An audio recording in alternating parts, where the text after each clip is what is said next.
Hello and welcome back. In this lecture, I want to provide a demonstration of our challenge for pointer arithmetic and using the constant modifier. Let's bring up code blocks. I'm going to create a new project. We're going to name this one pointer arithmetic example.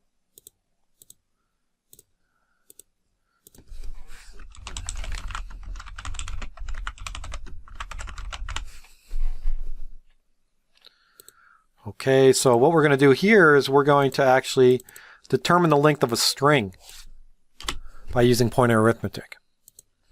So the first thing I want to do is I want to create my function declaration. This is going to return the length of the string, so it's going to have int as the return type. I'm going to call it string length, and this is just going to take a pointer, but it's going to be a constant pointer. We don't want to change the value of what's pointing to. So that means we would use the constant as the first keyword, and then we would specify the type, which is a character, and we would say star, and we can name it whatever we want, string.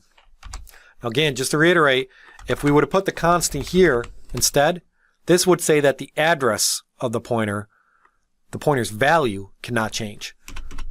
But again, it's kind of redundant and it doesn't really need to be done because we're doing pass by value, pass by copy. So you have a copy of the address anyway, so it doesn't matter if you change it in there.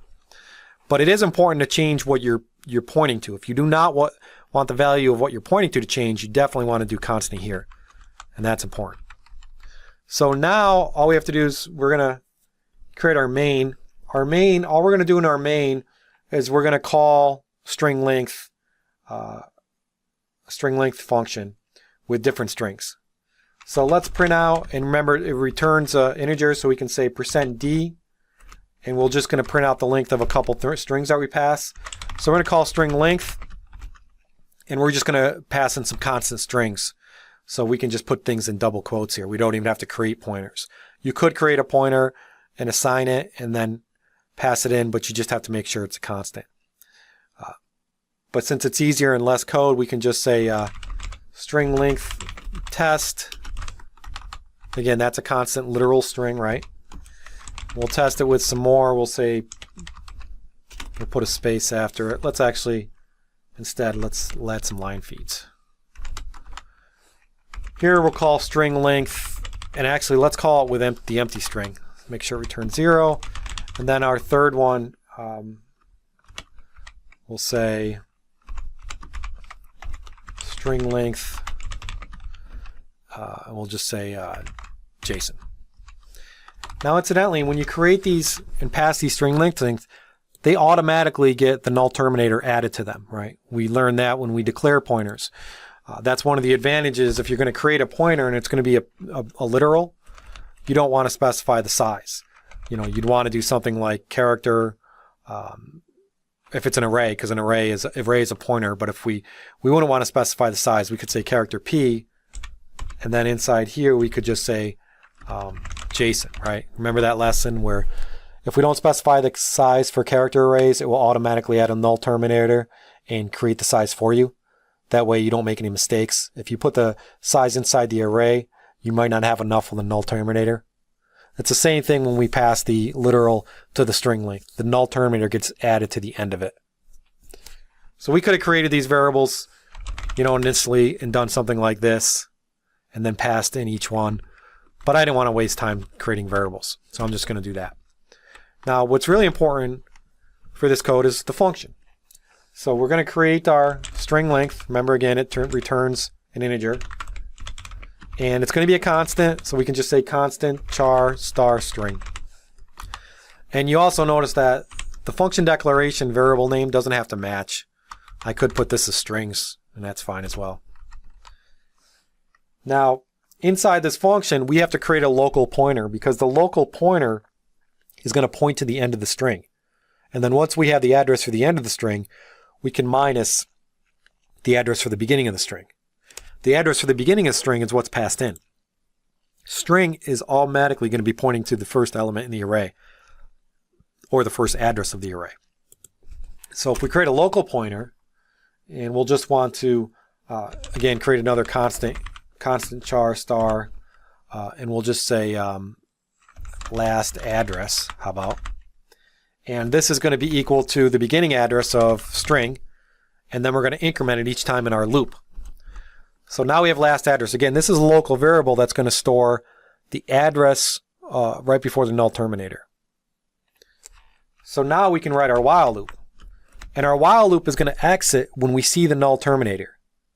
Now we could do this two different ways. We could say, we could compare characters.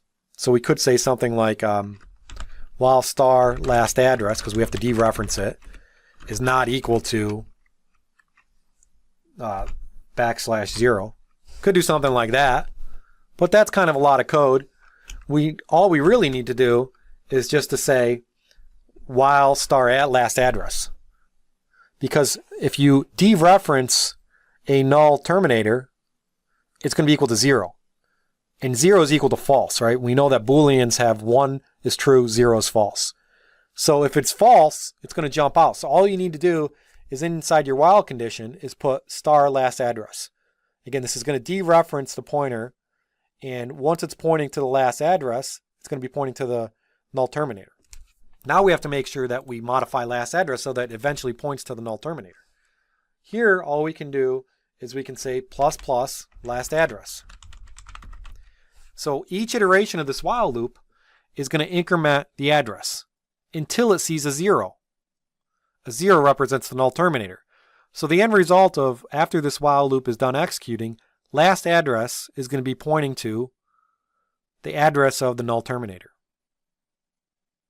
We can then subtract the address of the null terminator from the address that was passed in, our string. And that's going to give us our length. So that's all we have to do on the next line. We can just say return our last address. And we actually want to minus the address, so we don't need to dereference anything or use the indirection operator. Last address minus string. Right? So string is passed in. We don't modify it at all. That's pointing to the first character. That would be pointing to J. That would be the address, or for the first time we call it line 8, that would be the address of S. Last address is going to be pointing to the address of this last T. Actually, one more than that, the null terminator. If we say last address minus S, the address of S, it's going to give us the length. And that's what we're going to return.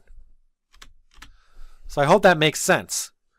Again, on line 17, we're creating a local variable because we need to keep track of the last address, the address of the null terminator. After this while loop is done running, last address is going to point to after the T, the null terminator. Then we can just subtract the last address from the string. The string's address is pointing to S is when it comes in, and we don't modify that. So let's see what this, if this gives us back the correct length. When we run this, we should see the length for those strings we passed in. So we see 17, 0, and 5. Let's see. 1, 2, 3, 4, 5, 6, 7, 8, 9, 10, 11, 12, 13. You got to count the space. 14, 15, 16, 17. That's right. We put in double quotes, which is empty, so that should be 0. And then Jason should be 5. So 17, 0, and 5. That's correct. So what we did here was we used pointer arithmetic to get the last address, ++, the incrementation operator, and then pointer arithmetic to get the length by minusing the last address minus a string. Pretty neat. I'm trying to demonstrate the power of pointer arithmetic, the notational convenience of it. How you can easily increment, decrement to get to various spots in a character array and get the characters out. In this case, we're just getting the addresses and then using the addresses to minus each other to get the length. So I hope this was helpful, and I hope make sure you understand everything I just mentioned. Again, the concept of a constant, the concept of ++, the concept of the condition. If you dereference an address and that's pointing to a null terminator, it's a 0, so it jumps out then. And then this concept of minusing two addresses. Thank you.